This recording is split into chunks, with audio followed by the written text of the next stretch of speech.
Hola a todos, vamos a resolver estos ejercicios de logaritmos. Antes de nada vamos a leer el enunciado que dice: sabiendo que el logaritmo de x es igual a 1,2, el logaritmo de y es igual a 1,8, calcula sin usar la calculadora los siguientes logaritmos. Bien, para ello vamos a aplicar las propiedades de los logaritmos. Dado que nos dan estos datos, vamos a intentar que todos los apartados aparezcan en función del logaritmo de x y logaritmo de y. Es decir, que lo que nos aparezca en el ejercicio sea logaritmo de x y logaritmo de y de alguna manera. Bueno, pues aquí tenemos el logaritmo de un producto. Por las propiedades de los logaritmos sabemos que si tenemos el logaritmo en base a de algo por otro algo, m por n, podemos escribirlo como el logaritmo en base a de m más el logaritmo en base a de n. Bueno, pues entonces en este caso será logaritmo de x más logaritmo de y. Y como tenemos que el logaritmo de x es 1,2, perdón, y el logaritmo de y es 1,8, pues lo sumamos y tenemos 3.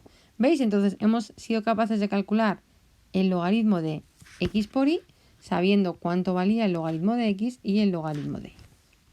Vamos al apartado B. Pues en el apartado B también sabemos que hay una propiedad de los logaritmos que dice que si tenemos un único logaritmo de un cociente es igual al logaritmo en base a del dividendo menos el logaritmo en esa misma base del divisor. Pues venga, vamos allá. Logaritmo en base a, en este caso 10, de x menos logaritmo de y. Y en este caso pues igual, ¿no? 1,2 menos 1,8 igual a menos 0,6. Pero lo importante en este caso es darnos cuenta que el logaritmo de un cociente, de una división, es igual a la resta de los logaritmos. Bueno, vamos al apartado C. El apartado C nos habla del logaritmo de la x al cubo.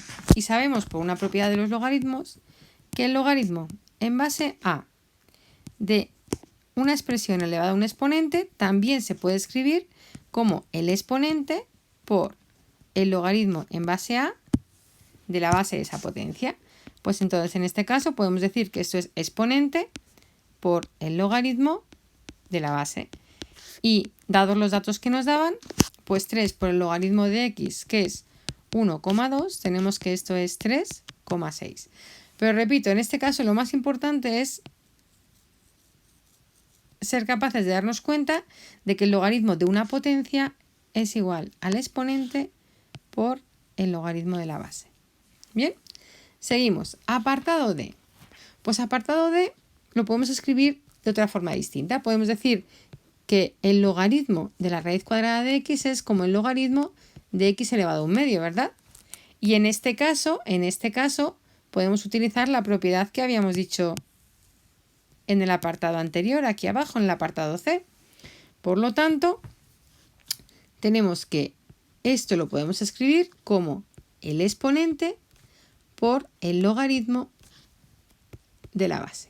Y esto es un medio por el logaritmo de x, que era 1,2, por lo tanto esto es 0,6. El apartado E.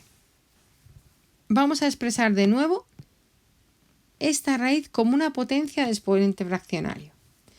Esto era el logaritmo de y elevado a 1 partido por 4, ¿verdad? Si teníamos la raíz cuadrada de y, se podía expresar como una potencia cuyo exponente es una fracción, que el exponente del radicando está en el numerador y el índice de la raíz está en el denominador.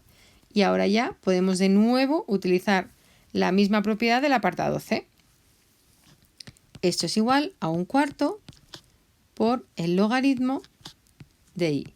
Y esto es 1/4 por 1,8, que es lo mismo que 1,8 dividido entre 4, que nos da en este caso 0,45.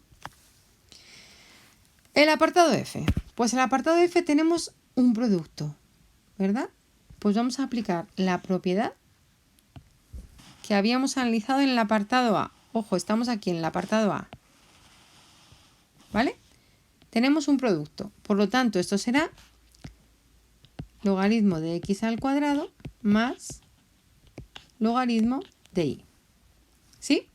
¿Vale? Y ahora en este caso, como tenemos el logaritmo de una potencia, vamos a volver a aplicar también la propiedad del apartado C. Es decir, esto sería 2 por logaritmo de x más logaritmo de y. El logaritmo de x era 1,2 más 1,8. Es decir, 2,4 más 1,8. 2,4 más 1,8, que será 4,2. Entonces hemos visto que este tipo de ejercicios lo único que nos requieren es tener muy claras las propiedades de los logaritmos para expresar estos logaritmos en función del logaritmo de x y el logaritmo de y, que son los datos que nos daban en el enunciado.